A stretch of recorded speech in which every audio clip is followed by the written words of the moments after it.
혹시 이 영상의 제목을 보고 깜짝 놀라신 분들 계신가요? 암세포가 살 수 없는 몸 만들기. 에이, 이게 가능해?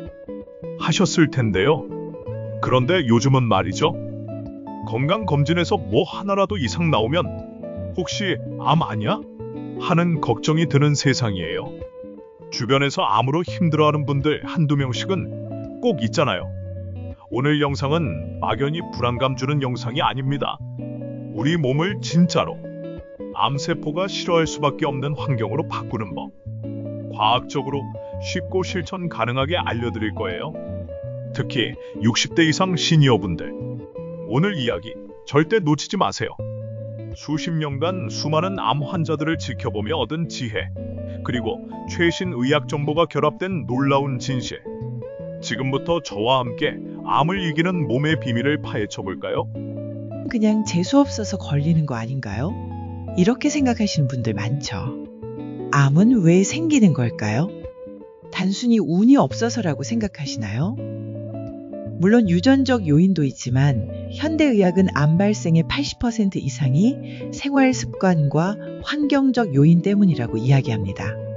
서구화된 식단, 운동 부족, 과도한 스트레스, 환경 독소 등이 우리 몸의 면역 체계를 교란하고 결국 암세포가 자라기 좋은 환경을 만들어주는 거죠. 우리 몸은 매일 수많은 세포들을 만들어내고 재생합니다. 이 과정에서 필연적으로 변이세포, 즉 암세포의 씨앗이 될 수 있는 세포들도 생겨납니다. 하지만 건강한 사람의 몸속에는 이 변이세포들을 찾아내 제거하는 강력한 군대, 바로 면역세포들이 존재합니다. 자연 살해세포나 T세포 같은 아이들이죠. 문제는 이 면역 시스템이 약해졌을 때 발생합니다. 면역력이 저하되면 변이세포들을 제대로 처리하지 못하게 되고 이들이 점점 커져서 우리가 흔히 말하는 암으로 발전하는 겁니다. 암세포는 끊임없이 증식하고 주변 조직을 침범하며 심지어 다른 장기로 이동해 전이되기도 합니다. 한번 생겨난 암세포는 우리의 면역 시스템을 회피하는 놀라운 능력까지 갖추게 됩니다. 기존의 암 치료 방식은 주로 암세포를 직접 제거하거나 파괴하는 데 초점을 맞췄습니다. 수술, 항암, 화학요법, 방사선 치료 등이 대표적이죠. 물론 이러한 치료법들은 생명을 구하는 데 결정적인 역할을 하지만 동시에 환자에게 큰 고통을 안겨주고 면역력을 더욱 약화시키며 부작용 또한 만만치 않습니다. 많은 환자들이 암 치료 후에도 재발에 대한 불안감을 안고 살아가야 합니다. 왜 그럴까요? 암세포가 생겨날 수밖에 없었던 내 몸의 환경이 근본적으로 바뀌지 않았기 때문입니다. 마치 잡초를 뽑아도 땅이 비옥하면 또다시 잡초가 자라나는 것과 같아요. 그래서 우리는 단순히 암세포를 죽이는 것을 넘어 암세포가 아예 살 수 없는 환경을 몸 안에 조성하는 것에 집중해야 합니다. 그렇다면 어떻게 해야 암세포가 싫어하는, 즉 암세포가 생존할 수 없는 건강한 몸 환경을 만들 수 있을까요? 해답은 바로 우리 몸의 면역력 강화에 있습니다. 지금부터 암 예방과 재발 방지에 필수적인 3가지 비법을 알려드릴게요. 첫 번째는 바로 식단입니다. 여러분이 먹는 음식이 바로 여러분의 몸을 만들고 면역력을 좌우합니다. 암세포가 가장 좋아하는 환경은 산성이고 만성염증이 있으며 혈액순환이 좋지 않은 몸입니다. 반대로 암세포가 가장 싫어하는 환경은 약알칼리성이고 깨끗한 혈액이 돌며 면역세포가 활발한 몸이죠. 설탕과 정제 탄수화물 멀리하기. 암세포는 설탕을 주 에너지원으로 사용합니다. 설탕과 흰쌀밥, 밀가루 같은 정제 탄수화물 섭취를 줄이는 것이 중요합니다. 신선한 채소와 과일 섭취 늘리기. 다양한 색깔의 채소와 과일은 항산화 물질과 비타민, 미네랄을 풍부하게 함유하고 있어 면역력 강화에 필수적입니다. 특히 브로콜리, 케일, 마늘, 버섯, 베리류 등은 암 예방에 효과적인 것으로 알려져 있습니다. 좋은 단백질과 건강한 지방 섭취하기.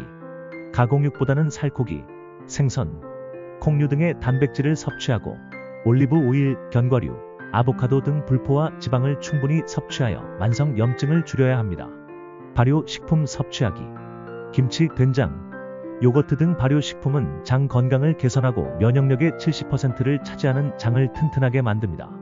실제로 식단 변화만으로 암환 치율이 2배 이상 높아졌다는 연구 결과도 있습니다. 무엇을 먹느냐가 정말 중요합니다. 두 번째는 바로 운동입니다. 운동은 단순히 체력을 기르는 것을 넘어 우리 몸의 면역 시스템을 활성화시키는 가장 강력한 방법 중 하나입니다. 규칙적인 운동은 혈액순환을 원활하게 하고 체온을 적정하게 유지하며 스트레스를 해소하여 면역 세포들이 제 기능을 발휘할 수 있도록 돕습니다. 유산소 운동하기, 걷기, 조깅, 수영 등 유산소 운동은 심폐 기능을 강화하고 혈액순환을 촉진하여 면역 세포가 온몸을 순찰하는 데 도움을 줍니다. 하루 30분 이상, 주 3에서 5회 정도 꾸준히 하는 것이 좋습니다. 근력 운동하기. 나이가 들수록 근육량이 줄어드는 것은 면역력 저하로 이어집니다. 가벼운 근력 운동은 근육을 유지하고 성장시켜 대사율을 높이고 면역력을 증진시킵니다. 스트레칭 및 요가하기. 유연성을 높이고 몸의 긴장을 풀어주어 스트레스 감소와 심신 안정에 기여합니다. 이는 면역력에도 긍정적인 영향을 미칩니다. 무리한 운동보다는 자신의 몸에 맞는 강도로 꾸준히 하는 것이 중요합니다. 암세포는 움직이지 않고 정체된 몸을 좋아한다는 사실 꼭 기억하세요. 세 번째는 스트레스 관리와 충분한 수면입니다. 현대인의 만병의 근원이라고 불리는 스트레스는 면역 체계를 직접적으로 약화시키는 주범입니다. 스트레스 호르몬인 코르티솔이 지속적으로 분비되면 면역 세포의 활동이 억제되고 이는 곧 암세포가 자라기 좋은 환경이 됩니다. 나만의 스트레스 해소법 찾기. 명상, 심호흡, 요가, 취미 활동, 친한 사람들과의 대화 등 자신에게 맞는 스트레스 해소법을 찾아 꾸준히 실천하는 것이 중요합니다. 긍정적인 마음가짐은 면역력 강화에 큰 도움이 됩니다. 7에서 8시간 충분한 시간 숙면하기. 앞에서 강조했듯이 수면은 우리 뇌를 청소하고 몸을 회복시키는 시간입니다. 특히 시니어분들은 멜라토닌 분비가 줄어들어 수면의 질이 떨어지기 쉬운데 규칙적인 수면 습관과 함께 밤에는 스마트폰 사용을 줄이고 낮에는 햇볕을 충분히 쬐어 멜라토닌 분비를 촉진해야 합니다. 숙면을 통해 면역 세포들이 활발하게 활동하고 손상된 세포들이 재생되는 시간을 충분히 확보해주세요. 이 세 가지 기둥이 튼튼하게 서 있을 때 우리 몸은 암세포가 감히 침범할 수 없는 강력한 요새가 될 수 있습니다. 여러분, 암은 더 이상 불치병이 아닙니다. 그리고 암은 단순히 외부의 침입자가 아니라 우리 몸 안의 환경이 만들어낸 결과일 수 있습니다. 오늘 알려드린 암세포가 생존할 수 없는 몸 만들기 비법들, 즉 암세포가 싫어하는 식단, 규칙적인 운동, 그리고 스트레스 관리와 충분한 수면은 우리 몸의 면역력을 최강으로 끌어올리는 가장 강력하고 근본적인 방법입니다. 이러한 생활 습관의 변화는 단순히 암을 예방하는 것을 넘어 활기차고 건강한 노년 생활을 위한 핵심 열쇠가 될 것입니다. 여러분의 뇌는 더욱 명료해지고 몸은 더욱 활력이 넘치며 삶의 질은 놀랍도록 향상될 거예요. 오늘부터 단 하나라도 실천해보세요. 작은 변화가 모여 여러분의 몸을 암으로부터 안전하게 지켜줄 겁니다. 건강하고 행복한 시니어 라이프, 여러분의 손에 달려 있습니다. 오늘 영상이 도움이 되셨다면 구독과 좋아요, 알림 설정 잊지 마시고요. 앞으로도 시니어 분들의 건강하고 행복한 삶을 위한 유익한 정보들을 계속해서 전해드리겠습니다. 다음 영상에서 만나요.